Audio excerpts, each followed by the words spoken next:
most welcome to this webinar on the topic of what does it really mean to be cyber threat ready. This is a webinar hosted by Telenor IoT and myself. I'm Martin Whitlock, CTO at Telenor IoT.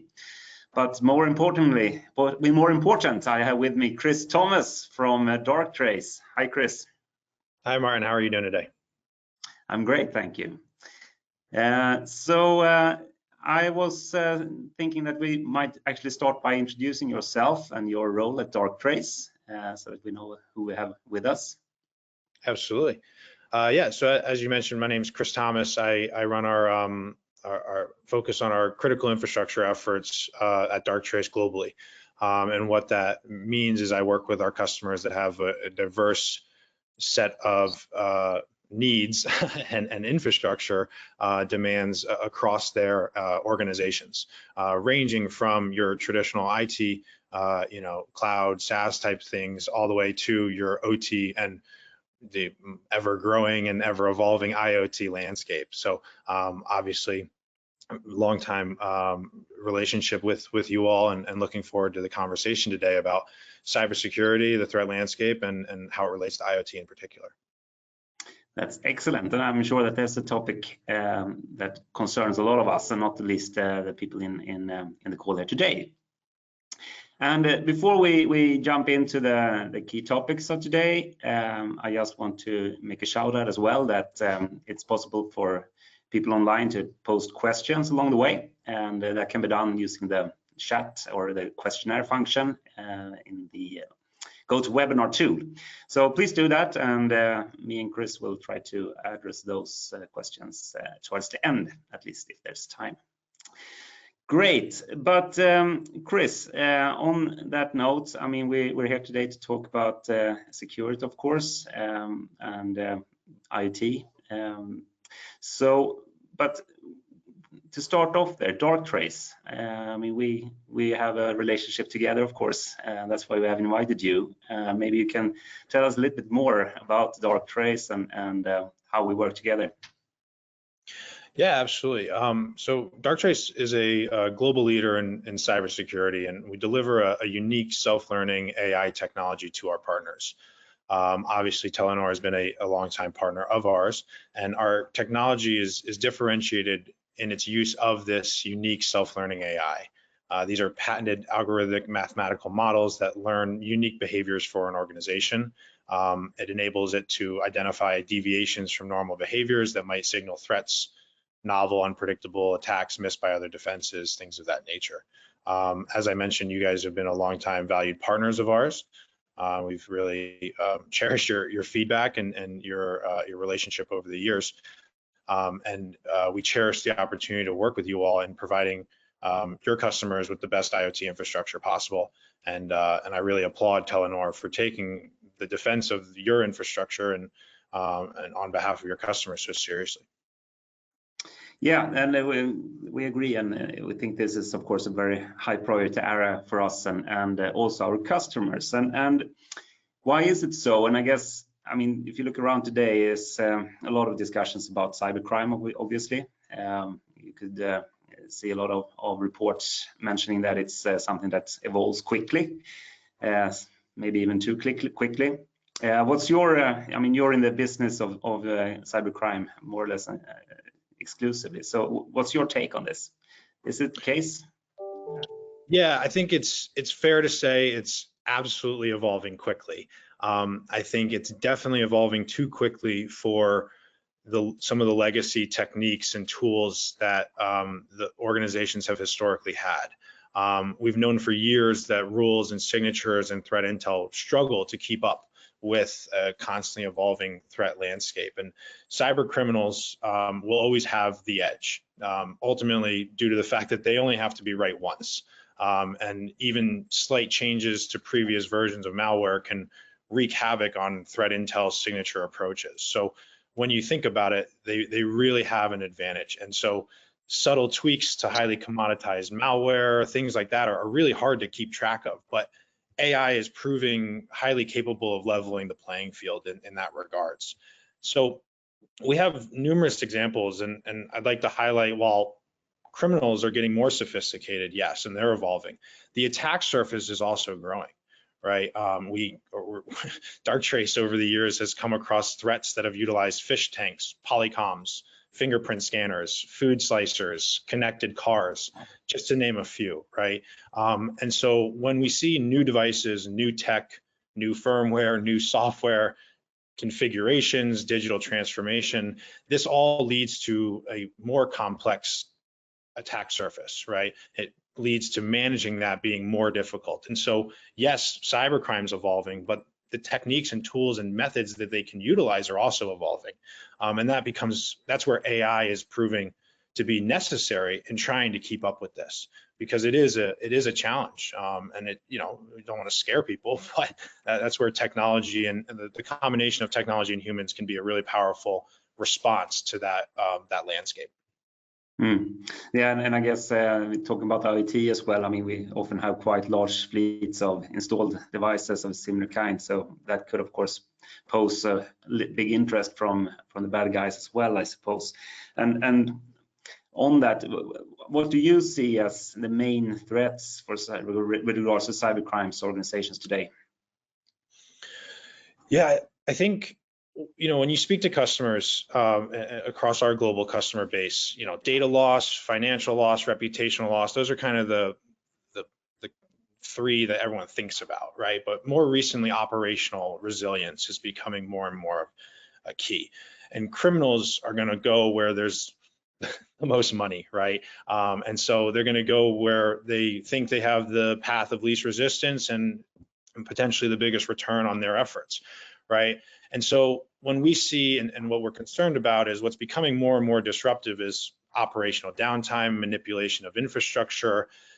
Organizations are using IoT in amazing ways to facilitate incredible technological progress and efficiency across telecoms, manufacturing, critical infrastructure in general, business in general. But as I said before, cyber criminals will always be looking to monetize that disruption. And this is where defending these environments and adopting an approach that uses AI to augment those efforts is becoming more and more important. Yeah, I agree. And you mentioned that the cyber criminals, they always have the edge because they set the rules of what they do, of course. But talking about weak points, are there any specific weak points that you would like to point out for organizations today? Yeah. So, and to that point, right? The idea is in theory, the edge is going to be the exposed assets, things that are external facing, right? These are going to be the areas that are easiest to access. Criminals, it's unlikely that criminals walk up and physically plug into your network these days, right? They're going to be trying to get in from the outside world through the internet, et cetera. And so when you think about weak points, that attack surface, that externally exposed attack surface is really important.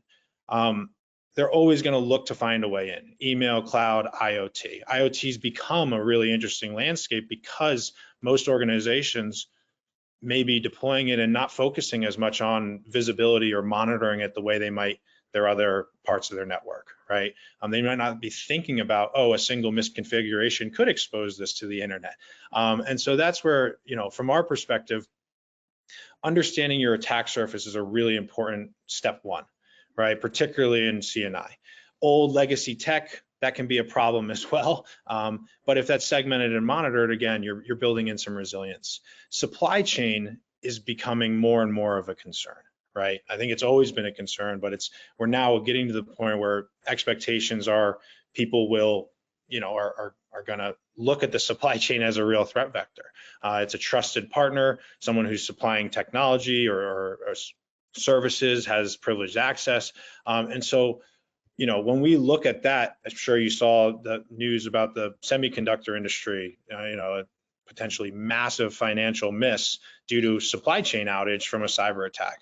So when we look at organizations and we look at weak points, it's really not just about, okay, what is at the edge, but it's also about monitoring, understanding, and really appreciating and going back to that word understanding, what do we have out there, right? What is our exposure? How is everything communicating, and really having that insight into things. And I know Telenor prioritizes their customers above everything, and they rely on you to ensure that your services and the products that you provide are available, supported, and protected. And so I know that by extension, your customers are all benefiting from their partners and their vendors' cyber threat readiness, and we're proud to be a part of that.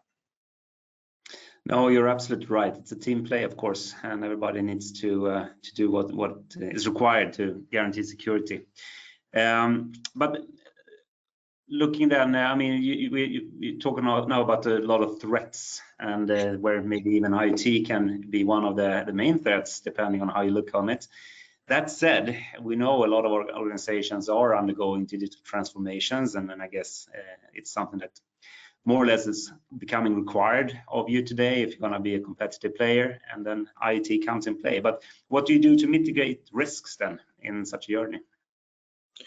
Yeah, I think that's a great way to frame it, right? Because it's really not about threats as much as it is about minimizing risks, right? Because a misconfiguration can cause just as many problems as a threat can, right? And so reality is, organizations that are going into digital transformations, that are dealing with IoT, start with the basics, right? We want to always start that IoT assets are like other connected devices. Excuse me. We want to ensure we know what they are, right? We have them updated to the most recent versions of their software, and ideally we're monitoring them and observing what are these devices actually doing when they're on the network. You can't always, take what the person that sold it to you said for exactly the way it's going to work, right? People make misconfigurations, people come in and change things. So the first, identification and keeping things updated is great hygiene, but monitoring these assets is really key in today's landscape, right? And that's going to be helpful for minimizing risks that are not just threat actors, but also all of those other risks to a business that come from just humans interacting with these misconfigured, things that you can't control outside of actual malicious actors. And that's again where utilizing technology that monitors gives you the ability to prevent, detect, respond unexpected, unwanted activity on any device, whether it's IoT, cloud, various different bespoke things. That's going to give you that's really important, right? And that capability is essential given the ever-changing landscape that manifests through our 0 days, account takeovers, et cetera. So having that monitoring technology in place on top of, the basics, hey, what are we deploying? Here's our asset inventory. But keeping up with that can be a challenge over time. And that's where the monitoring and the self-learning AI can really be helpful as you navigate a digital transformation. Yeah, and I guess that is something that you most likely should keep in mind when you design an IT solution from start or something like that. But I guess we also have a lot of people now. I mean, IoT, it's not a brand new thing. We have a lot of installed solutions already out in the field there. Is there anything different you need to consider then approaching an existing product or solution? Yeah, I find that these organizations are almost sometimes more hesitant to try to get a grasp of it because they almost feel like they don't know where to start, or I inherited this, or hey, this is something we started a couple of years ago, and we really, that's oftentimes where hygiene can be actually harder to get in control at first, right? Because you don't really even know which assets to go and try to identify, right? You're not sure what's out there. And that's where a monitoring technology, that's where observing the traffic, setting it up so that you can actually see what these devices are doing, regardless of if you're looking for that device, right? Is that device actually talking to our network? That's what you really need to know when you're trying to get a hold of what's happening out there. And so that's where the monitoring can be very helpful, because it's a bit of a catch-all there. Ultimately, one of the primary goals for every client is to completely understand these devices that they're relying on and they're deploying. Whether you're inheriting the transformation or you're handling it all yourself, most organizations benefit greatly from having visibility into that transformation. So Darktrace's AI is uniquely capable of tracking activity across an organization's entire digital estate, which is immensely helpful when dealing with these types of transformations from IoT to IoT, data transfer between different parts of the network, data acquisition, all that type of stuff, right? Yeah, no, it's no question about it. It's complex but quite needed. And maybe a question to I guess I should be the one maybe answering this, but I will anyways ask it to you. Our collaboration now, you've been highlighting a few of the things that you do at Darktrace, but how would you say that Telenor Connexion or Telenor IoT have benefited from the collaboration with Darktrace so far, from your point of view? Let's see if I agree. Yeah. I was gonna. I'm glad you got out in front of me on that one. I was gonna be like, you should be answering this anyway. But yes. So I think primarily it's by extension, right? It's the fact that at the end of the day, your organization is providing services and products and infrastructure to your customers, right? And they're relying on that, right? And so when you're using advanced technology to defend your network, right, to ensure that everything on your network, obviously we're not the only technology you use, but with Darktrace, you're ensuring that across your digital estate, both your infrastructure and your devices and users that support that infrastructure are being protected by that self-learning AI software. And so without overwhelming your team with alerts and events or tedious maintenance, Darktrace is in the background watching, detecting, investigating, threatening behavior on your behalf, giving your team context into those events that are unexpected, novel, or unwanted. And with this context, you're better prepared to prevent any unwanted activity making attempts on that network or that infrastructure that is supporting your customers. And so very much, the way I see it is you are supplying your customers with an amazing product, right? Amazing service, amazing technology. And ultimately, they're relying on you to make sure that you keep working the way you're supposed to work, right? And the way I see it is our self-learning AI helps you in your efforts as a human team achieving that growing challenge as the problem becomes more complex. How'd I do? No, I think you did well. I can chime in on that, and I think you mentioned it well. I mean, we have, of course, various different security practices in place in the organization and our technology stack, and our processes, and so on. But I agree that what I think is interesting with your solutions is that it's AI-driven, and it complements static rule sets and the more traditional way of securing your networks in a good way, I think, with threat detection that goes maybe beyond what you can configure as a human or prevent as a human. So I think that is a really interesting addition actually to the technology that we use. So thank you for that, Chris. And I think it's time to actually look at, we have received a few questions, which I'm happy for. That's always a good sign that people are chiming in. Let me start by taking this one. How do you look upon achieving end-to-end security on IT applications when there's multiple players involved? And I think you touched upon it with your supply value chain points earlier in one of the questions, right? Yeah, absolutely. I think it's a natural progression of securing this, right, and understanding the landscape. It's okay, what end to end, right? Where does the product start in a way in which we can actually influence and have control over it, and can we make sure and ensure there's quality and there's security built throughout the whole supply chain to when it's in production, right? And that is both a static exercise, but it also is something that requires ongoing maintenance. Again, things change, right? New software comes out. The supply chain is always changing, right? And so that's where utilizing technology that can learn, has that sort of AI that helps organizations prioritize and probe and test. Okay, say I get to this asset how is this asset affected by other parts of the network.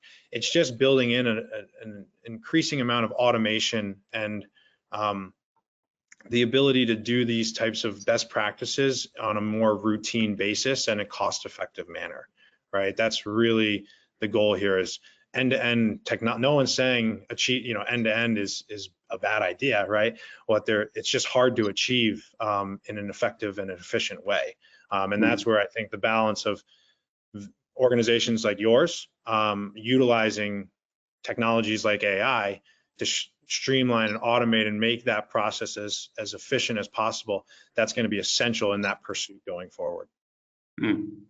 No, and I agree, and I think what we, at least how we look upon it from Telenor IoT, is that you're right. I mean, we are one part of the value chain of the end-to-end IT solution, typically from our customer perspective, at least, meaning that we obviously are responsible for our part of the value chain. Yep. And we take that responsibility seriously, but then it's a team play in the end. So I think making sure that you collaborate with each other, that you have an open and transparent discussion with suppliers and others that are part of the value chain about potential threats, and maybe do joint efforts in penetration testing or whatever it might be to put some safety on the solution in the end. I think that's really encouraged. And of course, we notice that a lot of our customers are also taking this seriously, of course, and putting requirements on us, and most likely others that are part of their solution as well, when in all aspects, and not least, I mean, we ISO 27001 certified and all these things to make sure that we have processes to always improve and learn. So yeah, but it's good that the industry is taking it seriously, and that's at least my perception. Yeah, I think definitely the tides are, people are definitely waking up to it and prioritizing it much more than they were years ago. So that's exciting. Talking about the industry, we have a question: which industries are more ripe for digital transformation? Are there any already leading the way in IT adoption? Maybe I can start with that one, actually. Yep. I guess we have representation in for most industries that you would associate with IT in our customer base, which we're of course happy for. That said, I think there are some industries that have always led the way in one way or another, like automotive. I think has been quite early out in doing IoT and M2M, and before that putting a lot of requirements on us and others in the industry, I'm sure. So that's always the case, but these days I think that the digitization probably goes in more or less every vertical and industry that you could imagine, and it's more becoming actually a necessity rather than I think a few years back it could be a differentiation. Now it's in many cases rather the opposite. I think you have to digitize and you have to be connected to stay on par with competition. So yeah, I wouldn't rule anything out. I don't know if you agree, Chris, if you have seen something else. Yeah, I definitely would agree on that. I would also comment we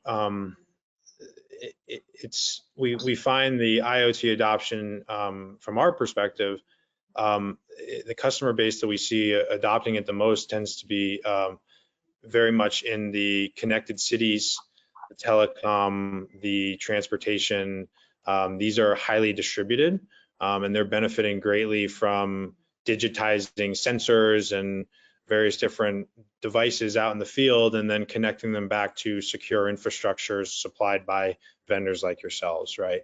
And that's where we really cherish our partnership, because as critical infrastructure is going through and these industries are going through this, they're looking not just for security partners, but they're looking for infrastructure partners. They're looking for IoT partners. They're looking for the supply chain to work together, and that's where we really value our ability to facilitate this change, with Telenor IoT to all of these different industries. But it's been very encouraging, and like you said, I think every industry is certainly adopting it.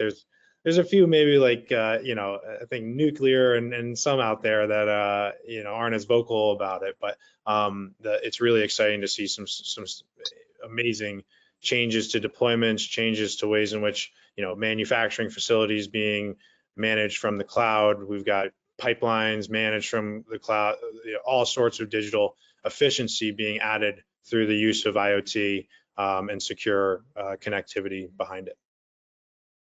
Yeah, I agree.